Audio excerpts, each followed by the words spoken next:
hold on, let me think of this. Because I want to think of something that's good. Choice.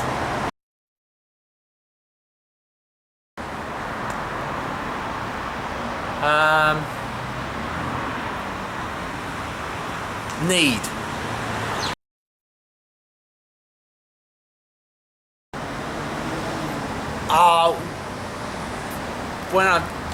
Just when I've done something often physical, sort of exhilarating. When I've had good sort of time, be it walking or exercise or something, or just being there. Maybe surfing. Oh, definitely. Actually thinking about it. Doing a little bit of bodyboarding with my kids is just the best.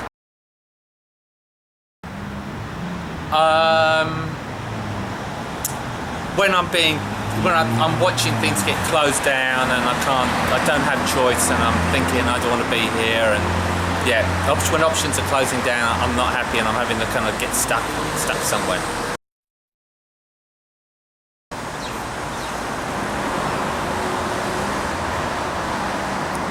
At the moment, funny enough, it's probably surf, but music's so important for me.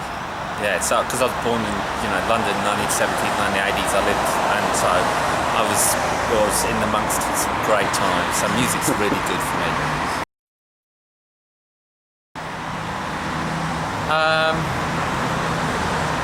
Shouting, really loud shouting, aggressive shouting.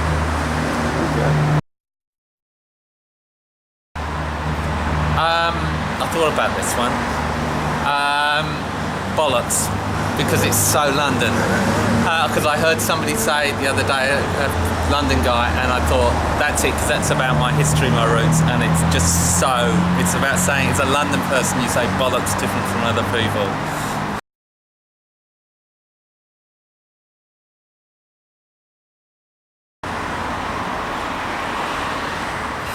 I don't know, I think something creative. Okay. I don't know, I'm getting more and more into kind of photography, but I like cooking and other things as well, so I think it has to be something creative. I like the web design thing at the moment, so I'm having fun with that.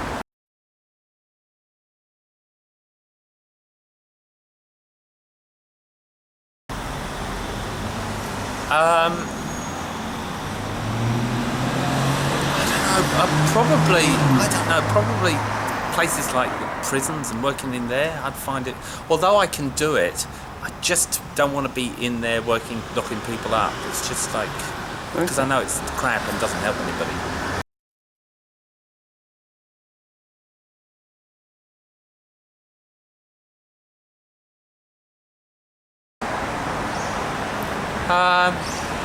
People get on with their lives and have fun.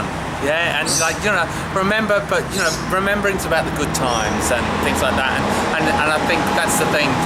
Just to, for me, I'll just pass on. I don't expect anything of me, or my body, but just that people remember me for the good times that we had.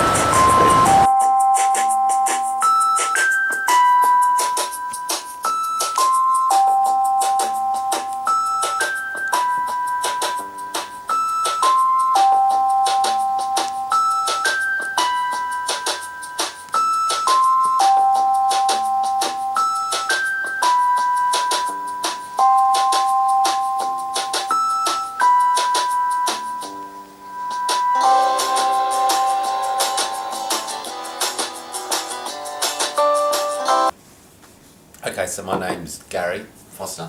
I live here in Brisbane. I have a partner and 4 children, and I quite like my job, and I quite like my life. I come originally from London. I lived there till I was about 33. I've done some travelling in those previous years, but so I moved to Brisbane here when I was 33. And I was a policeman in London for 15 years. Around the domestic violence, sexual assault service for the last couple of years. So when I came here, I kind of thought, well, what am I going to do? I wasn't keen to just join the police, and I decided I was going to follow through with the work around domestic violence and sexual assault. So I did a social work degree, and then I did a PhD, and basically, I currently manage a service which is Living Well, which is a service for men who've experienced childhood sexual abuse or sexual assault, and for their partners, family and friends, and we do group work and training. Back in the UK, so I joined in 1979 when I was, it was great. I was 18. You kind of living in London. It was a great job. And police in England is very different, so I never carried a gun or anything like that. Although I was at kind of major public events and involved in stuff. But in the late 80s, the issue of domestic violence came forward, and services were run. Or services started to get developed because people going to the same calls repeatedly. Even if you arrested the guy as often, then you might be going back again a few weeks later. And it's like trying to understand what was happening here, and kind of trying to make sure that we provided a better response. The police in the UK, there's 28,000 coppers in London. It's a very different space. In a city smaller than Brisbane geographically. You've got 28,000, whereas you've got like 7,000 or 8,000 coppers in the whole of Queensland. So it's a very different kind of policing style. So quite intense specialist units. I've been on a number of specialist units, and somebody asked me to join the domestic. There was a woman worker there, and she said, "Would you work with me?" And so I worked there, and then also we were the ones who were kind of supporting victims, and they invited us to support victims of sexual assault as well. Then so I did the programme for supporting women and men, predominantly though that males should have the same opportunity, and in London. So that's how I got into doing the DV and the sexual assault stuff. It's the DV stuff is quite tricky and quite difficult to deal with, but the sexual assault is even more tricky. It's more complex. There's more, it doesn't fit with the gender because typically it's guys who abuse guys, and so it's a lot more complex. So I kind of got into that, and I kind of wanted to continue that work, but there was no space for that here when I first arrived. There was no real services that did that work. Well, no, historically in Queensland, sexual assault services until 2009-10 were funded only to support women, and so I was kind of very conscious of that, and I'd run some men's DV prevention programs. But then when I did my PhD, I specifically chose to do on trying to understand how people understood or responded or didn't respond to males who've been sexually abused, and what made it kind of more complex and difficult. So I chose to do that, and then after that people started to know that I was interested in this area, and I went back to the counselling stuff, and people then started referring, and then we started to advocate, apply to government for funding, etc. And that's how that's finally how and I did a couple of men's groups, and that's how we started to look at developing the service, which actually came from money from the gambling fund originally, because I got 28,000 to develop a website, and so they weren't going to fund ongoing counselling, but they gave me money to do a website, and so I got that that took me about a year to get that all together, and then from the website, then we could identify need, and then we could identify service.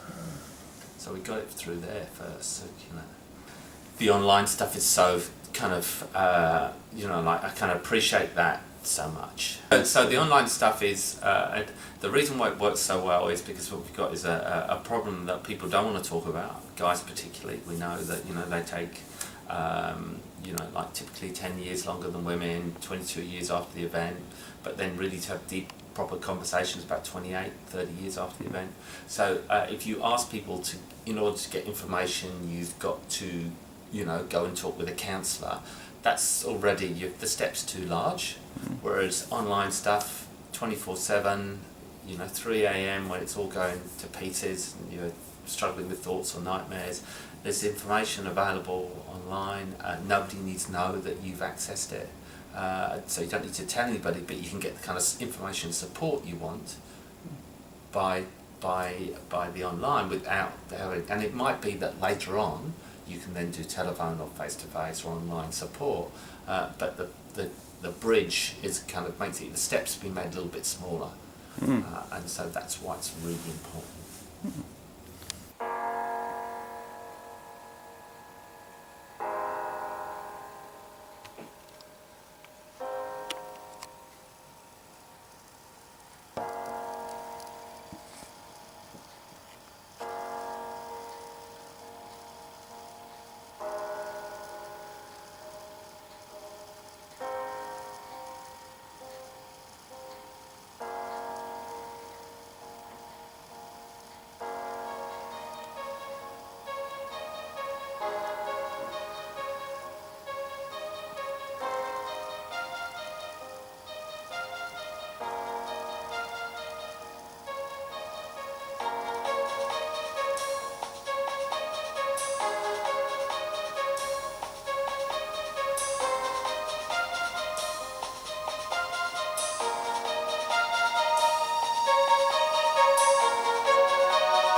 probably, I think there was a little old park down where near where I lived, and so it was my friends probably on our bikes going down there, and had a kind of old dirt racetracky thing, and we just used to go down there and just have so much fun.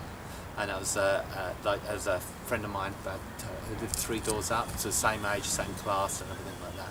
So that would be when I'm thinking about that, would be about 8, 9. I'm thinking before teenage years, when I'm thinking childhood memory. Yeah.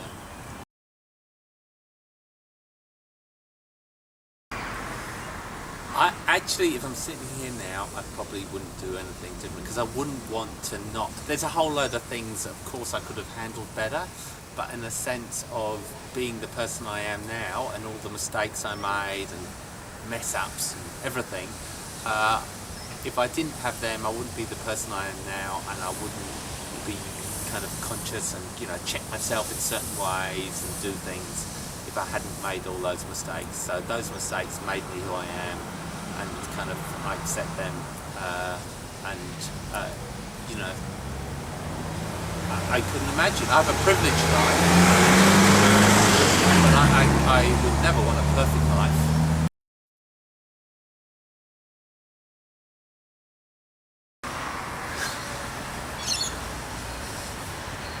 No, I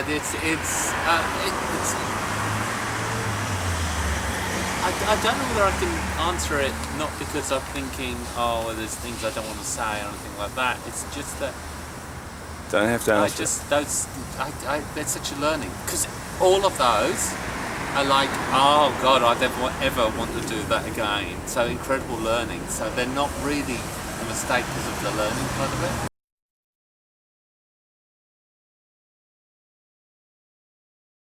We met travelling in Africa, in Zimbabwe, doing backpacking. I was still with the Domestic Violence Sexual Assault Unit, and I wanted to get away and have a bit of a headspace break and do some stuff. And so I had the opportunity then after that to take on service leave. So we met travelling, and then we did a bit of travelling for a couple of years, and it was just brilliant. She was lovely. She's from Brisbane, and we met in, as I say, in Harare. Then travelled through South Africa, or Southern Africa.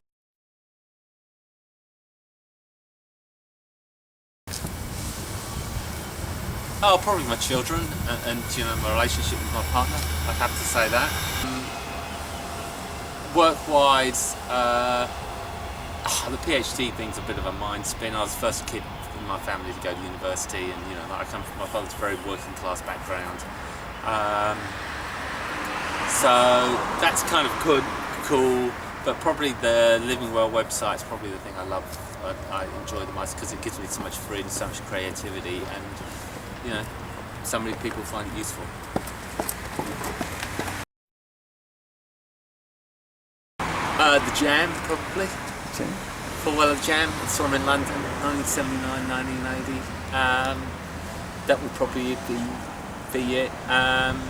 But because I was in London that time, I've been to some great concerts and things like that. I was at Live Aid. I was at a free Nelson Mandela concert. I've been to all of those things. And it was, I just. There's something about music. He just transports you, and you just have such a good time listening to it.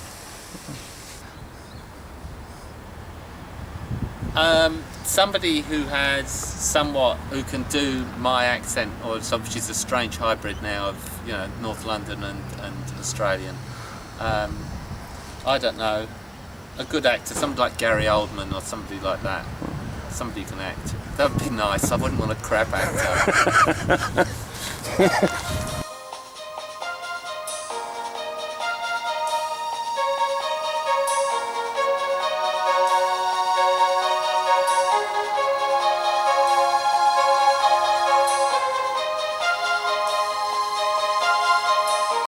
I don't know now, because I managed the service. My history, my training's as a social worker, but I'm kind of a manager now, and I also do training as well. And then I also have the research angle and the other things. So if you look at my kind of business card part, it'll say manager on there as well. The social work profession is so interesting that I kind of I both identify and find it really, really useful, but at the same time I find some of the kind of not all of their kind of ways of operating kind of fit with the way that I kind of practice professionally, etc. So there's other frameworks for practice. It's not to say I'm not the profession's wrong. I'm just saying there's such a diverse set of frameworks for practice, some of which I would align with, some of which were just not my thing, you know.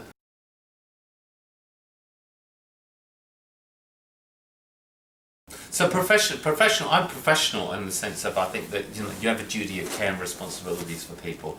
There's a whole ethical standards by which I'd abide by at all times for both mental health practitioners, for social workers. The site they're all pretty similar, and it's about respecting boundaries and being clear about having a focus in the work that you do. That you're working in partnership with people there, and in a collaborative kind of relationship and stuff like that, where it's defined and clear about what the conversation's about, the parameters of that. Like I'm not there to disclose, tell stories of my background or my knowledge. You've got to check and think, well, what's the value for this for the client? It's not about me, it's about what's useful for the client. And I think that's really important. Or in the training, people don't want to hear about you personally. They want you to provide information, skills, knowledge, share that stuff that's going to be useful for them to practice. I don't know where the service is going to go. I don't know whether it'll be the same thing, because we've had this connection where some of it's auspiced or funded by the church and things like that. And really, I think that time is coming up. It's not to say that we're not appreciative of all that. I just don't know whether we'll be in the same place because the Royal Commission's wrapping up. I don't know what their recommendations are, where funding's going to be going, etc. So I'll do that. But for me personally, I think I'd still, in 5 years, I'd still like to be doing the same work.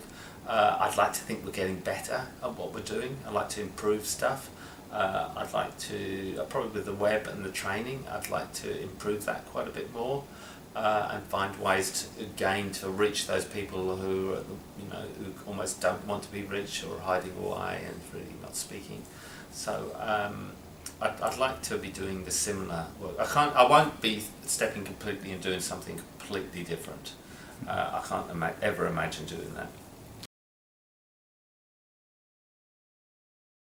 Types of places, it's really good, and it's only when you get down and look at some of that stuff that you get down to the detail. Often the devil's in the detail. It's like abuse stories and difficulties that people experience. There's a kind of broad kind of conceptual stuff, but it's when you actually talk with people about the realities of their life, where they're sleeping, where they're living, what the relationships are, what people say or not say, the thoughts that are operating. It's in the detail that you find sometimes it's really, really useful to get there. And if you're only just scaling the surface, you're not going to get anywhere close. You're going to miss everything. You're going to miss things, yeah. And people aren't going to tell you. You've got to accept that people aren't going to tell you stuff. You're not thinking that people are telling you the truth all the time, because that would be just irreal. Irreal is the word. IRREAL. Irreal.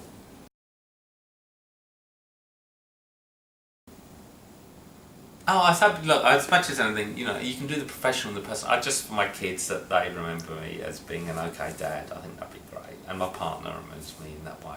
That's probably the best thing you could ever do. And I'm not asking that I'm super dad or anything, that I'm okay and we had some fun times. And, we kind of got on okay. I think that's good. Professionally, that's somebody who was interested and in trying to find the best way to support people, men or women who've experienced violence or abuse, and to in some way prevent that, but probably more than, because there's some things you can't stop, or it's a whole lot of difficult, you can't do it on your own, but that in the conversations they were useful, and in some ways around this stuff they can be transformative, and those are the kind of unique moments that I'm interested in. Transformative moments. Yeah, particularly with guys around this stuff, because you hold on to ideas for 20, 30, 40 years. Yeah. And so in a sense you might have one idea about responsibility, or you should have done this and that, And so you can talk with somebody about an event that happened 20, 30 years ago, and then you talk with them now, and you can sometimes you can just reconfigure the whole kind of sense of responsibility and kind of guilt and shame or whatever it is people have been living with, and that's kind of incredible. You watch people just go off and do different things because they're not, dragged by that I'm a bad person, that I let this happen, or I did something that I shouldn't have done, in a sense. Those are huge moments. They're absolute moments of privilege. My work is privilege, absolutely, because I get to have conversations with people that just are not everyday conversations.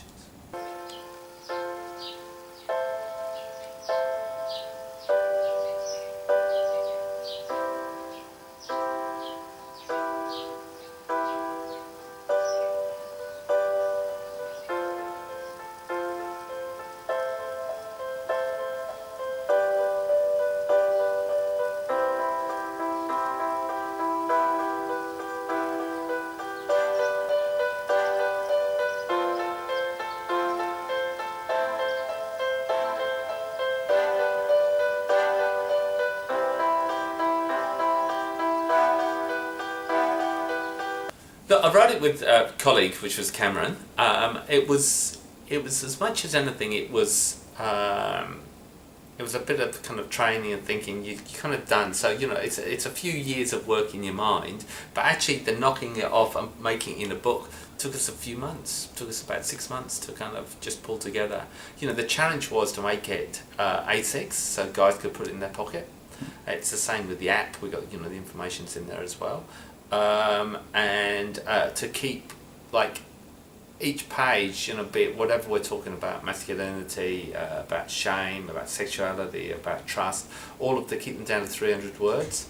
That was the challenge, to do that, because we can all kind of write longer stories, but you need to have it that it has information, but it's also one of the reasons I wrote it is that, and it's the same reason for the website as well and the app as well, is the fact is I'm aware so often we name problems. We're very good at listing off the problems that people have and how they are and how they impact so negatively on people's lives. But unless you provide some practical information, you're just leaving people with kind of a recognition of this problem. Whereas if you have 2 or 3 questions or some practical things people can do, which to look after yourself, to improve your life, to improve your relationships, that was the key for me. That's it, and I think that's the stuff of saying we all have problems, and it's like if we make solving the problem the whole thing of our life, then suddenly our life's filled with and consumed with that problem. It's like trauma work.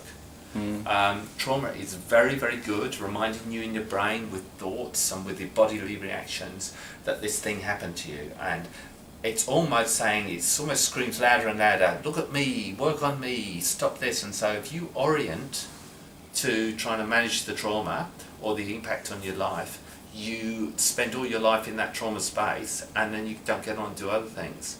Whereas what it is, there's times to do that, but there's also the fact is you don't forget to do the other stuff of doing the exercise, eating well, sleeping, having a good sleep routine, connecting with family and friends, having good things that you kind of do which fit with your values of how you want to be in life.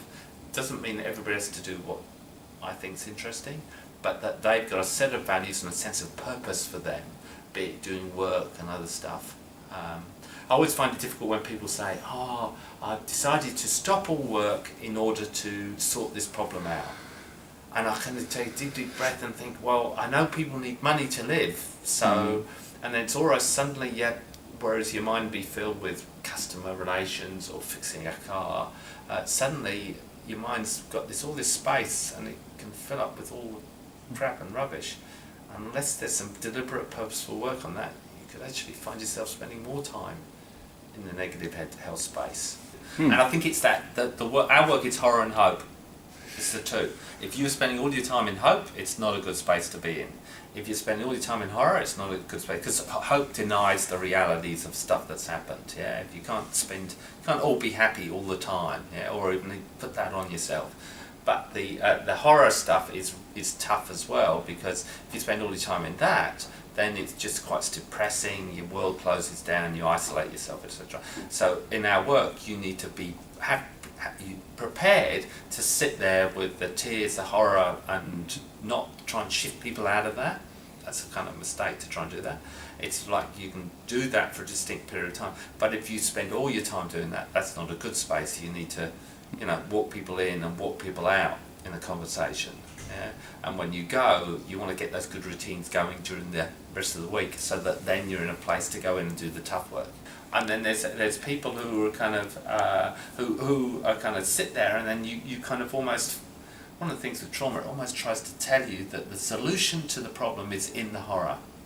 That sorting it out, and it's a key that will unlock and make you feel that much better. It's almost like the trauma's kind of is screaming at you to do this, and you go back to that space really quickly. There's some things that need to be sorted out in all the nightmare and the horror and of what happened, and get a picture. But you want to make it about the story of book of your life is your life. That is a chapter, or it might be a theme in there. But if you make the book, it's a horror story about the whole book. It's about that. That's no good. You need to make, because there's other things in your life that are really, really important that people, and you don't want to miss those things where people excelled or had good conversations or was the good friend and those sort of things. They have to be part of the conversation. Otherwise, you write a horror story, and no counsellor, no friend, nobody wants to sit with that. That's not the kind of book you want to write when you're working with people. So I think sometimes we kind of we're getting into the horror too quick, and we try and when you stop talking about horror, they get out too soon as well. It's like it's sort of lead in, find out a person, where they grew up, what they liked as a kid, who their mates were, what's been the thing that's kind of sustained them through tough times, all those things. And then also on the exit part of like, where am I going in my life, what are my values, what are the things I want to do, and put the extra and support around that, because that's trauma work as well. Dealing with, getting a sense of vision, sense of resilience, sense of having fun, building good relationships, doing things that just makes you enjoy life. That's what we should be. So my work is about quality of life. It's not about trauma work. And the guy's okay with me sharing the story. He was abused by a family member, and their family used to go down to, this is a property down south, and they used to be sent down there for the school holidays, because parents didn't know what to do on the weeks have leave. Now he was abused quite violently while he was down there by this older family member. And so when it was time to go, or that they wanted to arrange this thing, when he got older, he started to make himself scarce. So he wouldn't have anything to do with this, and so they couldn't find him. He'd go off to another property, or he arranged to go with friends. Anyway, he heard one day that he was there in the house, and they're saying, "Oh, your so-and-so wants to speak with you," and he's saying, "Oh no, I'm off to." And then he heard that they he'd invited down his younger sibling to go down there. And so what that young man did was he said, "I'll go," to protect his sibling. So what greater courage could you ever have than for somebody to do that? Now, if you don't have the story about their life and what they did and how people what young people do, you'd miss all of that. They're real stories. There's more courage, like that. It's just you. I can't imagine anybody, doing anything more courageous than what that young man did. He would have been 14 or 15 at the time. And so that's their heroes. Sort of thing. So that's the power of our conversations.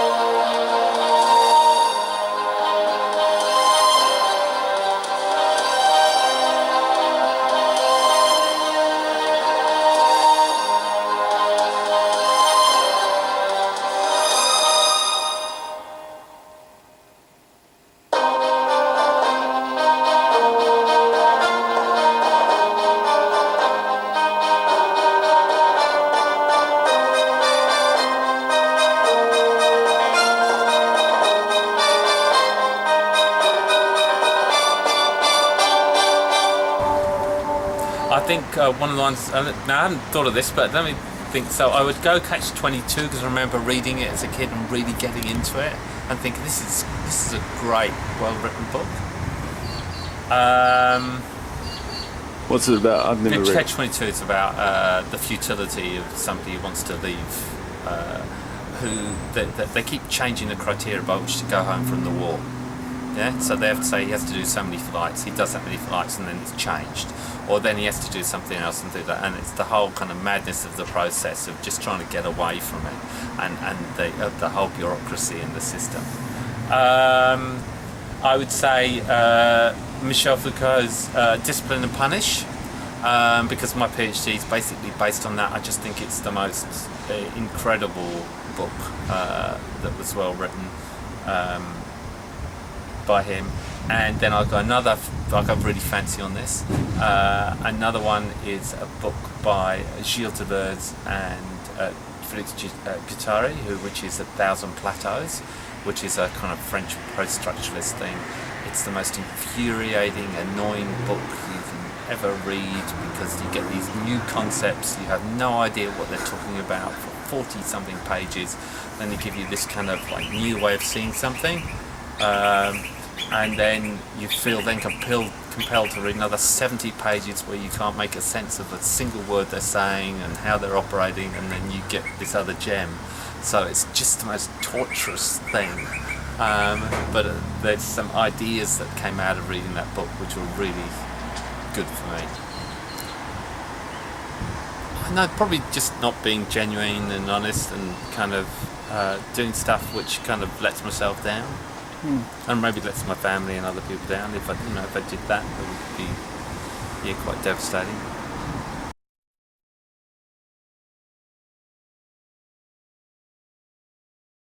As a kind of political moment of my time, Martin Luther's "I Have a Dream" speech. Because he's such a great orator. It's just the way the whole thing is put together. He presents it, and it's also the meaning of the event. What it was about. Making significant change. Love to have been there for that. If I was there for that, I probably wouldn't appreciate it the way I appreciate it. You would have been a European watching some black guy get up.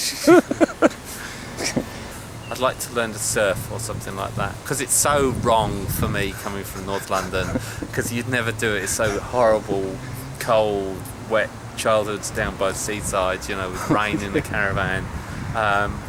It's just not right, but the fact is that I could do something like that would be so ridiculously outrageous.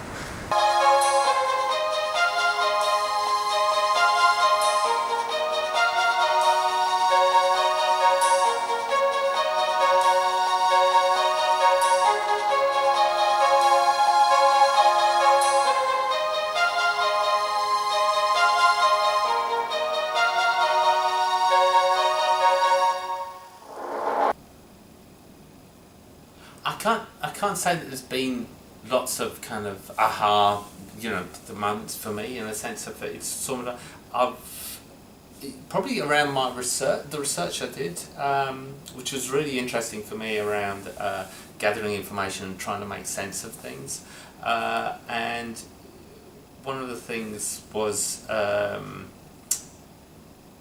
it was finding material and resources and the stories of the history of some convict records. And I was waiting for my research. I was trying to get access to the police training system and things like that, and it was taking like 9 months. And what happened was I was in some archives, and I ended up going to Tasmania. I then found this convict record of a man named David Boyd, who in November 1845 was raped by 4 or 6 other men, 2 men in particular, but the other 4 were around in a coal mine in Port Arthur, and he complained, and he wouldn't stop complaining about it. And the other two men, which was Job Harris and William Collier, were hung on 31st December 1845. And one of the things, the aha moment really comes from that, was about, well, this stuff's been around for ages, and it's not a news story around male rape, but also they took it really seriously at that time, and prosecutions did happen. And one of the things that happened was the story of David Boyd went to Downing Street in London. It was placed in a special report that was done about the convict system and about the sexual abuse of boys and men in the system. And those men, and what happened was they then said, well, we need to change the whole system. And so this changed, so a report was sent on 30th September 1846, and we have single cells were introduced into Australia, and within 2 years, some around 7,000 single cells were built in Tasmania, and the whole kind of convict or prison system changed. And the story of David Boyd is quite central to that whole massive change. So at that time, those people took it seriously. It was an abhorrent thing, and they said, we will stop this at whatever cost to public money. So it was a real sort of, and I found this record and it was like, oh wow, this is just like a real kind of game changer for me for understanding this problem. But also the idea that, you know, at that time, people took this seriously and then we wanted to stop it, and they introduced new systems, you know, and we know that single cell system, if we didn't have overcrowding prisons, prevents the sexual assault of an incredible amount of people. And, you know, we sit here now with the Royal Commission who's looking into the problems of childhood sexual abuse in institutional settings, etc. And as a new thing. And I look at and I read these reports. And then, by the way, this was a report in Downing Street that was not made public for 142 years.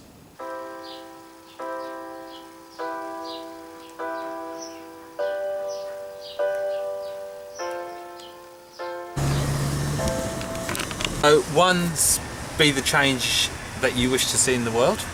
Yeah. Because I'm just thinking, it's again, it's action, you doing something. So I really quite like that one.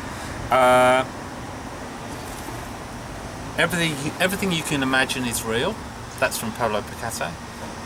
Probably because I like art and Picasso, but also that's valuing the imagination, and I really do appreciate the imagination.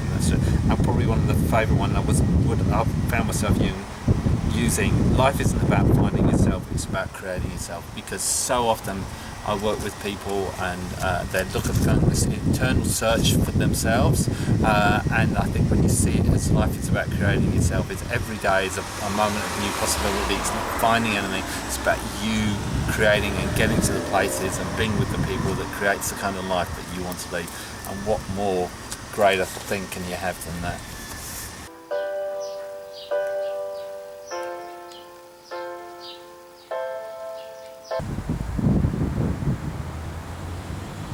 Yeah, be yourself, don't try to be anybody else.